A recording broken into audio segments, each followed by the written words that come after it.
In the wake of the week-long unrest and looting in the country, Cosatu is calling for a disaster relief fund in an attempt to mitigate against the anticipated job losses and socio-economic impact caused by the ongoing violent protest.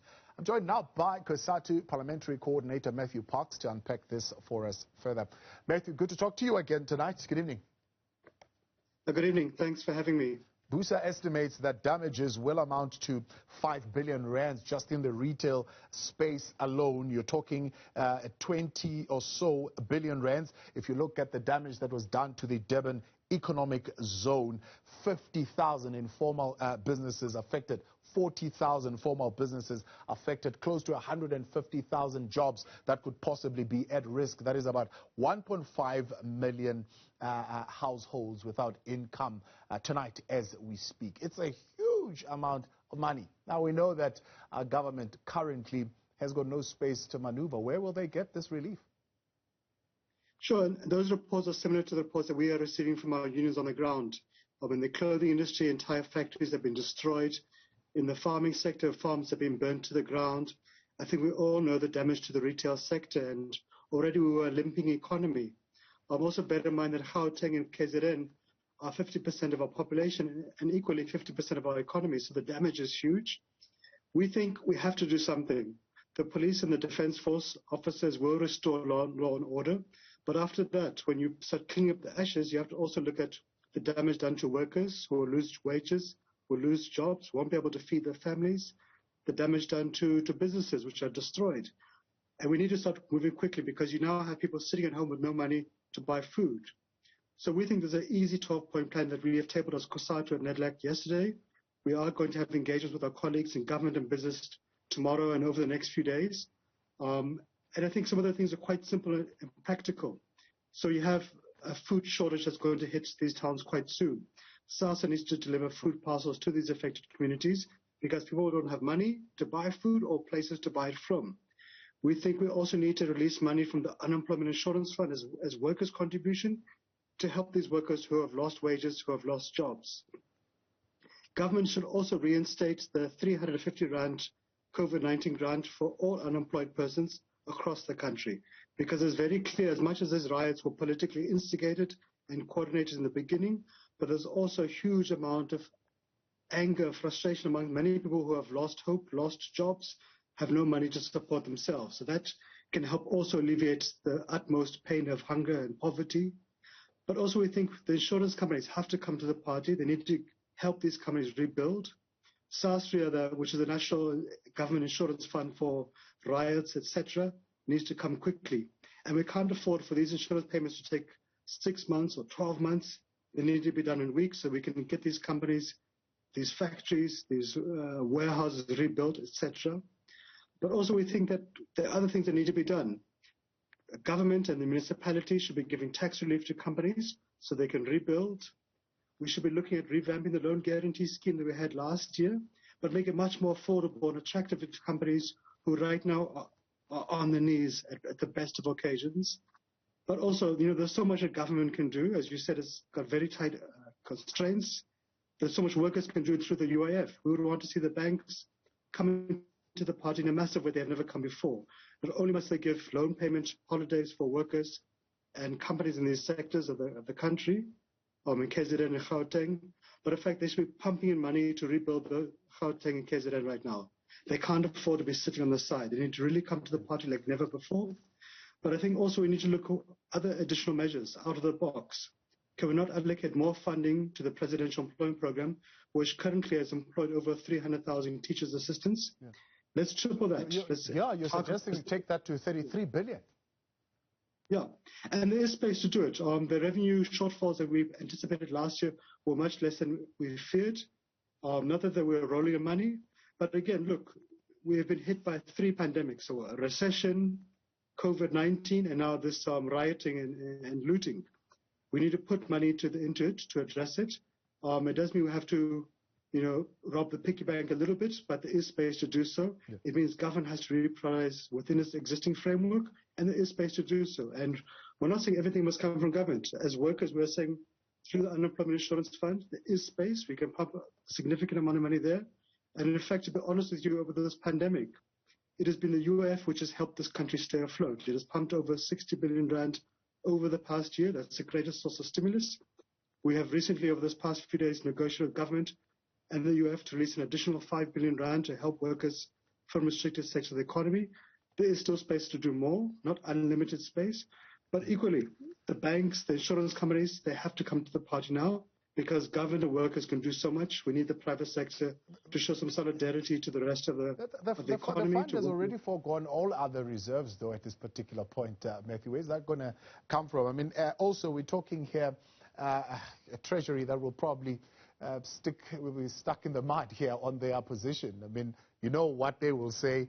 Fiscal decisions have got to be tough here. That's what's required, not another reckless form of financial proposals. I mean, that will be their position.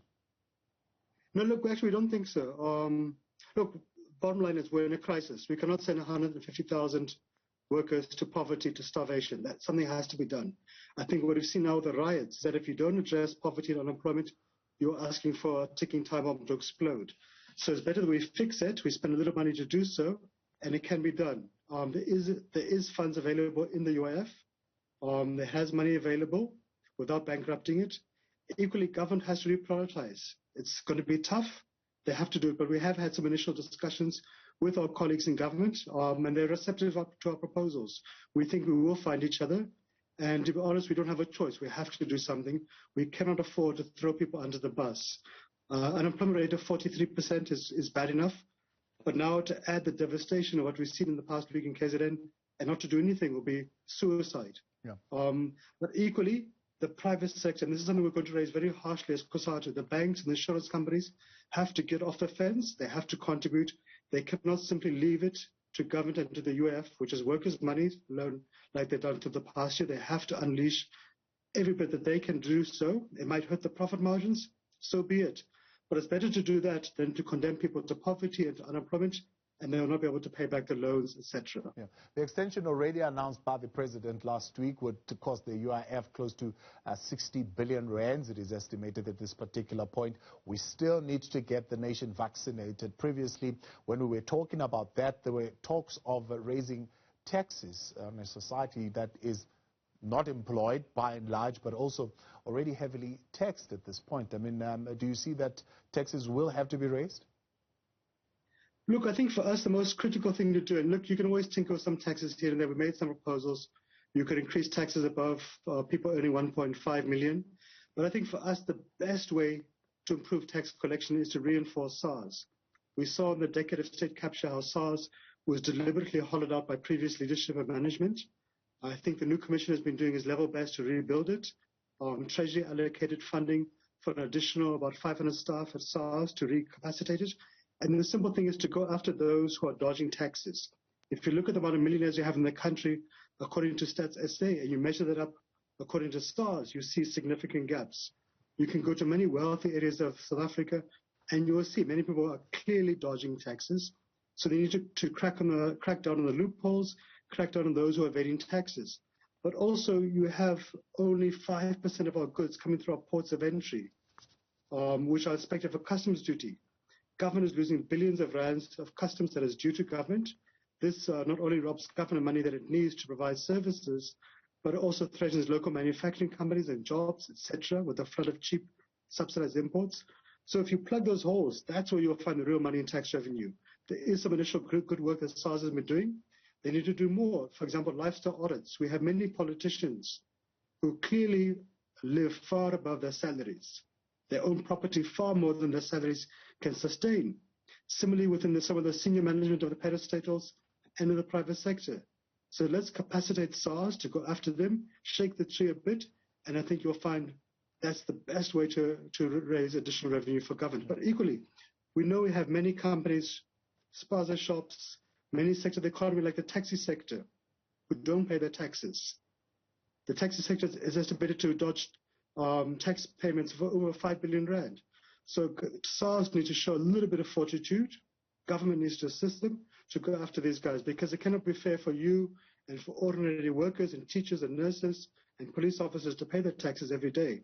Yet we have some wealthy people who, because they think they're clever, who dodge taxes, and this really robs government of the resources it needs to provide vaccines, to provide healthcare, decent education, decent salaries for police officers, etc. Yeah.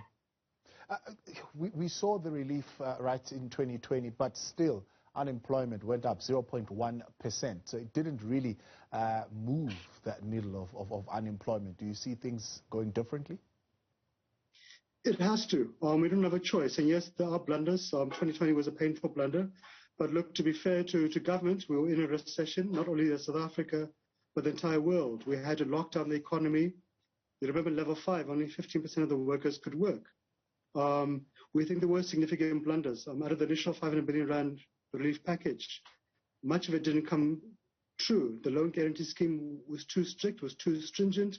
Many companies couldn't afford to take it up. Government itself didn't put enough of a shoulder to the wheel. And again, the private sector also needs to come to the party. But look, many of those jobs that we lost last year, 2.2 million, we've managed to recover about 1.5 million so far. If we do more work around stimulating the economy, providing economic and social relief, injecting UF money into the economy, providing the 350 grant, but also ramping up local procurement. If we can fix ESCOM so that businesses and industries, the mining sector, have reliable and affordable electricity, if we can fix the ports so that our agricultural, our motor manufacturing, our clothing exports can get out to the destinations on time, if we can fix metro rail, which has been stripped during this pandemic, so workers can get to work on time. Those are the kind of things which can unleash economic growth. But it requires hard work from government. It requires us to crack down on crime, on theft, on corruption. But we can do it. And we've said as Cosatu, we're not going to just simply put our demands on the table. We're going to push from our own resources. So we've literally dragged the UF to pump in 60 billion rand over this pandemic. Originally, the amount was actually 40 billion rand, but we pushed it with the support of our colleagues in government to get to 60 billion rand. They've agreed now to fund an additional 5 billion rand. We're also saying to our unions, let's ramp up local procurement, not only as unions when we buy our T-shirts or cars, etc., or furniture, but let's ramp up local procurement in our workplaces where we work, the sectors where we organize, etc. Because if you can do that, you can save factories, you can save jobs, you can really get the economy growing. Right, Cosatu Parliamentary Coordinator Matthew Potts, appreciate your time. Thanks for joining us tonight.